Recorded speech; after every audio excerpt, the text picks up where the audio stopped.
The presidential employment stimulus may face the chop if Finance Minister Enoch Godongwana's medium-term budget speech tomorrow delivers on threats of huge spending cuts. That is despite the program creating more than 1 million jobs since its launch in 2020. Youth Capital is opposed to such a move and has now submitted a petition with 16,000 signatures, hoping it may sway the minister. For more on this, we're joined by the group's project lead, Kristal Duncan-Williams. Kristal, a very good evening to you. Good to have your time. How nervous are you about the stimulus being done away with when you consider that even in other departments, such as the Department of Health, we're already hearing that there will be significant cuts made? Yeah, so I think it's been a bit of an emotional roller coaster for us over the past few weeks, going from moments of optimism to moments of complete pessimism over the outcome tomorrow. I think the fact that in the meeting, the family meeting last night, the president made mention of public employment programs, I think that bodes well for the continued funding. However, I think the best we can hope for is only 1 year of funding. And that's still not the kind of sustainability that we need for a program of this to really be successful. As you say, you can at best hope for 1 more year of funding. It was supposed to come to an end, this program, in March next year. Do you think that in the main budget then in February, as it's traditionally delivered, it'll be spared? Yeah, so I think because of elections, to be honest, I think that things like the SRD and public employment programs are probably safe. I'm hesitant about the scale, because one of the arguments that we've made about this program in particular and why it's been so successful is because things like the Basic Education Employment Initiative have gotten into areas which are otherwise known as economic deserts. There is no opportunity to make money or spend money in these areas. And so this program's really put money into local economies, which stimulates the economy. So it's really a win for everyone.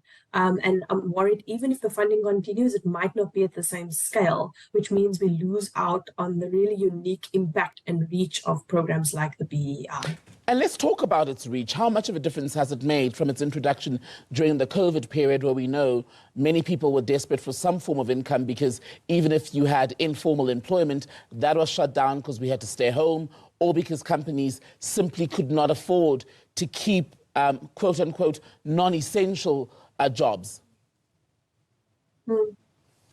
Yeah, and the truth is, even before COVID, you were talking about 8 million, in the region of 8 million young people not in educational employment or training, and now we're speaking about in the region of 9 million. So COVID made things worse, but the truth is they were terrible for young people before that.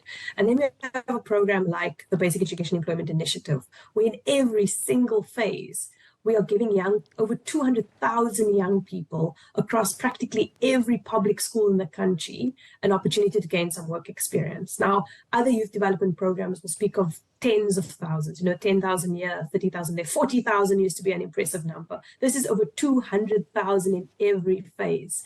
And we, Youth Capital launched a report last week, 2 reports, one of which is really the experiences of young people. And they speak about how having that money allowed them to put food on their table, it gave them work experience, it gave them direction, it gave them motivation about what to do with their life next.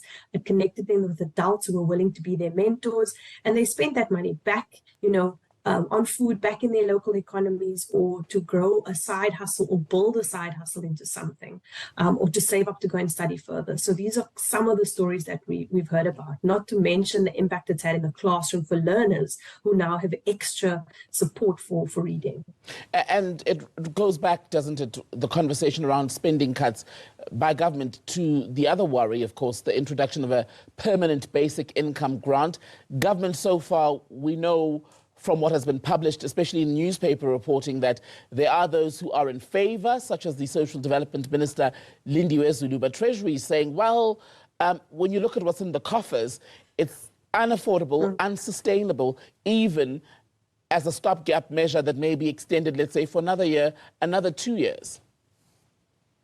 Yeah, and I think, something like a basic income grant should really be the last line of defense, right? So you should have a basket of solutions. There is no one solution for a country with as many problems as ours. But I think if you think of this as a layered approach, so if you use public employment programs where you get double bang for your buck by giving young people work experience, pushing money back into local economies, as well as getting improved learner outcomes, right? Then those people are people who don't have to be on a pig. So hopefully that first work experience, we know from research, gives young people a leg up. And so we really need to think of a basic employment grant as like a mop-up at the end when all the other interventions haven't worked. And I think if we scaffold these solutions a little bit more strategically and think of them more intentionally, then the cost in the long term is actually going to be less. You know, if you think about never getting a whole cohort of young people into work, you know, these people are going to be reliant on a pension grant from the government eventually, having never contributed through tax ever in their lives. So it's in the interest of this country to get young people into the economy, to get them working, to get them earning, so they can become taxpayers themselves. And I'm curious about two things then when it comes to a petition for the extension of the stimulus program. 16,000 people have signed on now supporting this petition. Do you have an idea of whose backing you have? And has Treasury responded in any way to what you're asking? No, we haven't had any response yet. I just sent it this morning though, so I'll give them some time, and I'll continue to try to get hold of them. So the 16,000, definitely lots of young people. I mean, I looked, you know, by eye through the list, recognized some names, definitely civil society, other researchers. We also had an open letter that was published where we had 84 organizations and academic institutes that we co-wrote with, a unit, Saljo at UCT and CSDA at UJ. So we know we have the backing of these academic, civil society and young people themselves, and we can see that in the names on the petition. Kristal Duncan-Smith, good to speak to you, project lead, speaking to us tonight at Youth Capital, talking ahead of the medium-term budget policy statement, which will be delivered by the Finance Minister tomorrow. We'll bring it to you live here on Newzroom Afrika. Kristal, thank you.